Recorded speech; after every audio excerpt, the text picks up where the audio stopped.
Trump ইরানের জয় চান, কিন্তু বিশ্লেষকরা বলছেন এই যুদ্ধে সহজ কোনো রাস্তা নেই।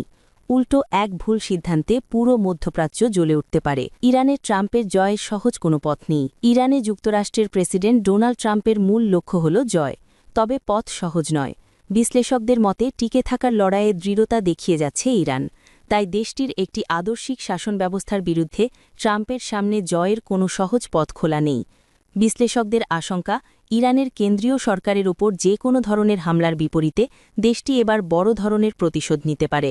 2020 সালে শীর্ষ জেনারেল কাসেম সোলাইমানিকে হত্যা কিংবা গত জুনে দেশটির পারমাণবিক স্থাপনায় মার্কিন বোমা হামলার বিপরীতে ইরান যে প্রতীকী প্রতিক্রিয়া দেখিয়েছিল, এবারের পরিস্থিতি তার চেয়ে ভিন্ন ও ভয়াবহ হতে পারে।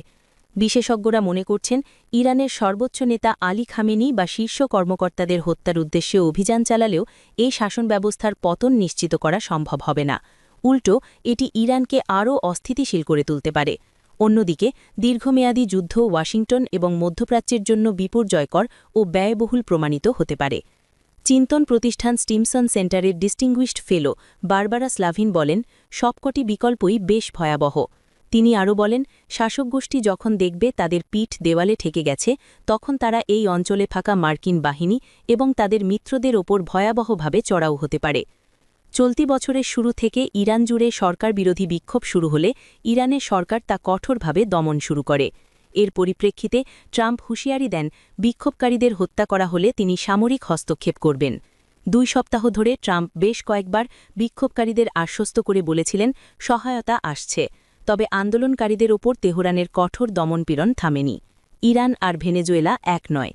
ইরানে বিক্ষোভের তীব্রতা আপাতত কিছুটা কমছে, তবে বিশেষজ্ঞরা সতর্ক করে বলছেন, সংকট এখনও কাটেনি এবং পরিস্থিতি দ্রুত পরিবর্তন হতে পারে। যে কোনো সময় বিক্ষোভের আগুন আবারও জ্বলে উঠতে পারে।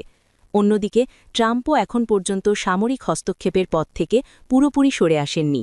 তবে বিশেষজ্ঞরা বলছেন, ইরানে ট্রাম্পের জন্য দ্রুত কোনো সামরিক বিজয় অর্জন করা প্রায় অসম্ভব। স্টিমসন সেন্টারের বারবারা স্লাভিন বলেন, ইরান আর ভেনেজুয়েলা এক নয়।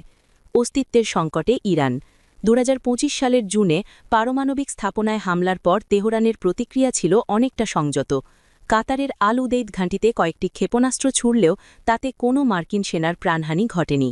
কিন্তু বিশ্লেষক ত্রিতা পার্সি মনে করেন, ইরান এখন এমন এক অবস্থানে পৌঁছেছে যে তারা হয়তো আর ওয়াশিংটনের সঙ্গে বড় সংঘাত এড়ানোর নীতিতে অটল থাকবে না। ইন্টারন্যাশনাল ক্রাইসিস গ্রুপের জ্যেষ্ঠ বিশ্লেষক নিসান রাফাতি বলেন, সোলাইমানি হত্যাকাণ্ড বা পারমাণবিক স্থাপনায় হামলাকে ইরান সীমিত পরিসরের আক্রমণ হিসেবে মেনে নিয়েছিল, কিন্তু বর্তমান বিক্ষোভকে শাসক গোষ্ঠী তাদের টিকে থাকার পথে চরম হুমকি হিসেবে দেখছে। এই পরিস্থিতিতে আমেরিকার যে কোনো ছোট হামলাও তেহরানকে বেপরোয়া সিদ্ধান্তের দিকে ঠেলে দিতে পারে। একটা ভুল হামলাই ট্রাম্পকে এমন যুদ্ধে টেনে নিতে পারে যেটা থেকে বের হওয়ার রাস্তা থাকবে না।